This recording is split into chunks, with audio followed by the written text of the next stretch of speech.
ലേവ്യ പുസ്തകം അധ്യായം 9.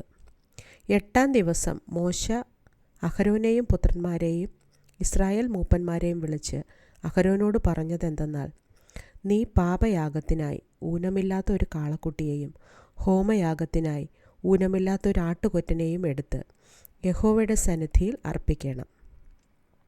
എന്നാൽ ഇസ്രായേൽ മക്കളോട് നീ പറയേണ്ടതെന്തെന്നാൽ, യഹോവയുടെ സന്നിധിയിൽ യാഗം കഴിക്കേണ്ടതിന് നിങ്ങൾ പാപയാഗത്തിനായി ഊനമില്ലാത്തൊരു കോലാടിനെയും ഹോമയാഗത്തിനായി 1 വയസ്സ് പ്രായമുള്ള ഊനമില്ലാത്തൊരു കാളക്കുട്ടിയെയും 1 വയസ്സ് പ്രായമുള്ള ഊനമില്ലാത്ത ഒരു ചെമ്മരിയാട്ടിൻകുട്ടിയെയും സമാധാനയാഗത്തിനായി 1 കാളയെയും 1 ചെമ്മരിയാട്ടുകൊറ്റനെയും എണ്ണ ചേർത്ത ഭോജനയാഗത്തെയും എടുപ്പിൻ. യഹോവ ഇന്ന് നിങ്ങൾക്ക് പ്രത്യക്ഷനാകും. മോശ കൽപ്പിച്ചവയെ അവർ സമാഗമന കൂടാരത്തിനു മുമ്പിൽ കൊണ്ടുവന്നു. സഭ മുഴുവനും അടുത്തു വന്ന് യഹോവയുടെ സന്നിധിയിൽ നിന്നു. അപ്പോൾ മോശെ, നിങ്ങൾ ചെയ്യണമെന്ന് യഹോവ കൽപ്പിച്ച കാര്യം ഇതാകുന്നു. യഹോവയുടെ തേജസ് നിങ്ങൾക്ക് പ്രത്യക്ഷമാകും എന്ന് പറഞ്ഞു. അഹരോനോട് മോശെ, നീ യാഗപീഠത്തിൻ്റെ അടുക്കൽ ചെന്ന് യഹോവ കൽപ്പിച്ചതുപോലെ നിന്റെ പാപയാഗവും ഹോമയാഗവും അർപ്പിച്ച് നിനക്കും ജനത്തിനും വേണ്ടി പ്രായശ്ചിത്തം കഴിച്ച് ജനത്തിൻ്റെ വഴിപാടർപ്പിച്ച് അവർക്കായിട്ടും പ്രായശ്ചിത്തം കഴിക്കുക എന്ന് പറഞ്ഞു.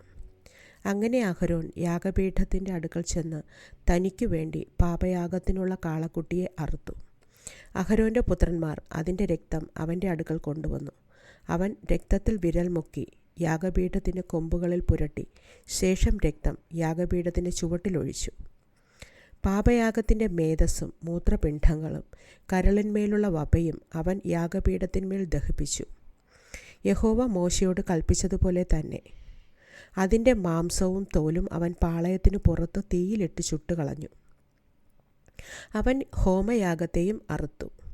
അഹരോൻ്റെ പുത്രന്മാർ അതിൻ്റെ രക്തം അവൻ്റെ അടുക്കൽ കൊണ്ടുവന്ന് അവൻ അത് യാഗപീഠത്തിന്മേൽ ചുറ്റും തളിച്ചു. അവർ ഖണ്ഡം ഖണ്ഡമായി ഹോമയാഗവും അതിൻ്റെ തലയും അവൻ്റെ അടുക്കൽ കൊണ്ടുവന്നു. അവൻ അവയെ യാഗപീഠത്തിന്മേൽ ദഹിപ്പിച്ചു.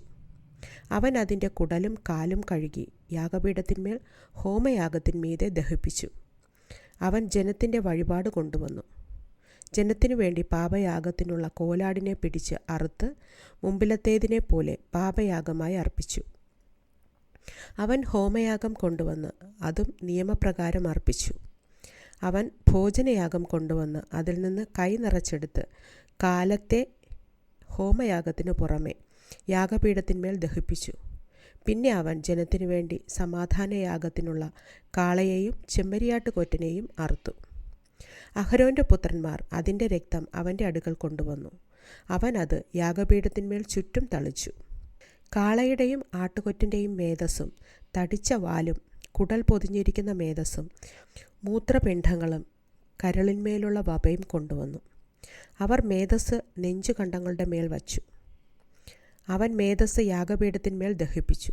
എന്നാൽ നെഞ്ചുകണ്ടങ്ങളും വലത്തെ കൈക്കുറകും മോശ കൽപ്പിച്ചതുപോലെ അഹരോൻ യഹോവയുടെ സന്നിധിയിൽ നീരാജനാർപ്പണമായി നീരാജനം ചെയ്തു. പിന്നെ അഹരോൻ ജനത്തിനു നേരെ കൈ ഉയർത്തി അവരെ ആശീർവദിച്ചു. പാപയാഗവും ഹോമയാഗവും സമാധാനയാഗവും അർപ്പിച്ചിട്ട് അവൻ ഇറങ്ങിപ്പോന്നു. മോശയും അഹരോനും സമാഗമന കൂടാരത്തിൽ കടന്നിട്ട് പുറത്തു വന്ന് ജനത്തെ ആശീർവദിച്ചു. അപ്പോൾ യഹോവയുടെ തേജസ് സകല ജനത്തിനും പ്രത്യക്ഷമായി. യഹോവയുടെ സന്നിധിയിൽ നിന്ന് തീ പുറപ്പെട്ടു യാഗപീഠത്തിന്മേലുള്ള ഹോമയാഗവും മേധസ്സും ദഹിപ്പിച്ചു. ജനമെല്ലാം അത് കണ്ടപ്പോൾ ആർത്ത് സാഷ്ടാംഗം വീണു.